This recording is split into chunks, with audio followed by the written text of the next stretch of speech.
Previous సెషన్లోని granny square crochet ఒకటి చూసాం కదా, ఇలాగా సైడ్ స్లింగ్ బ్యాగ్ లాగా డిజైన్ చేస్తున్నాను అనమాట. ఇలాగే ఎక్స్టెండ్ చేశాను గ్రానీ స్క్వేర్స్ని, లైవ్లో చూసాం కదా. ఇప్పుడు దీన్ని సైడ్ స్లింగ్ బ్యాగ్గా డిజైన్ చేస్తాను. ఇప్పుడు బేస్ అనేది క్రోషెట్ చేయాలి. డబల్ క్రోషెట్స్ యూజ్ చేస్తున్నాను.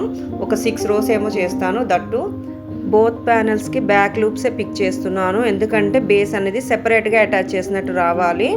ఈవెన్ క్లాత్తో స్టిచ్ చేసేటప్పుడైనా బేస్ అనేది సెపరేట్గా స్టిచ్ చేస్తాం, లేదంటే దానికి సెగ్మెంట్ లాగా డివైడ్ చేసి అప్పుడు స్టిచ్ చేస్తాం కదా, అలాగే క్రోషెట్ చేస్తున్నాను అనమాట.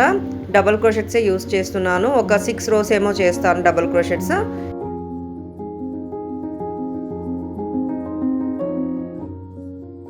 6 rows చేసిన తర్వాత సెకండ్ సెగ్మెంట్కి ఇలా బ్యాక్ లూప్స్ పిక్ చేస్తూ జాయిన్ చేసేయడమేనమాట. వీడియో అయితే నేను పెద్దగా ఏమీ తీయలేదు, జస్ట్ చిన్న చిన్న క్లిప్పింగ్స్ లాగా తీసి షార్ట్స్లో పోస్ట్ చేస్తున్నాను, ఐడియా వస్తే చాలు కదా అని. గ్రానీ స్క్వేర్స్తో స్వెటర్స్ కూడా డిజైన్ చేయొచ్చు. యూట్యూబ్లో వీడియోస్ ఉంటాయి ఈ టాపిక్ మీద. అదర్ సైడ్ బేస్ అనేది ఇలాగ స్లిప్ స్టిచెస్తో అటాచ్ చేసేస్తున్నాను. అది కూడా బ్యాక్ లూప్స్ పిక్ చేస్తూ అప్పుడే సెపరేట్గా అటాచ్ చేసినట్టు వస్తుందన్నమాట బేస్ అనేది. మ్యాచింగ్ కలర్స్ దొరకలేదు యార్న్, కాబట్టి కాస్త దగ్గరగా ఉన్న కలర్ ఇలాగా బార్డర్ లాగా వేసేసాను, అడ్జస్ట్ చేస్తాను అనమాట. ఇదే ప్యాటర్న్ కాస్త బిగ్ సైజ్లో క్రోషెట్ చేసి బ్యాగ్ లాగా హ్యాండిల్ అనేది అటాచ్ చేయొచ్చు, సైడ్ స్లింగ్ బ్యాగ్స్ అనే కాకుండా.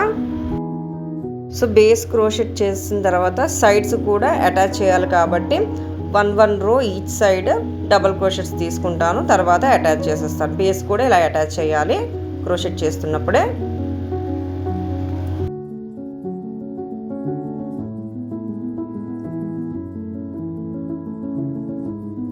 కంప్లీట్ అయిపోయిన తర్వాత ఇలా ఉంటుంది. ఇంకా హ్యాండిల్ కూడా అటాచ్ చేయాలి, తర్వాత చూద్దాం, లైవ్లో అయినా చూద్దాం, లేదంటే వీడియో అయినా తీసి షేర్ చేస్తాను.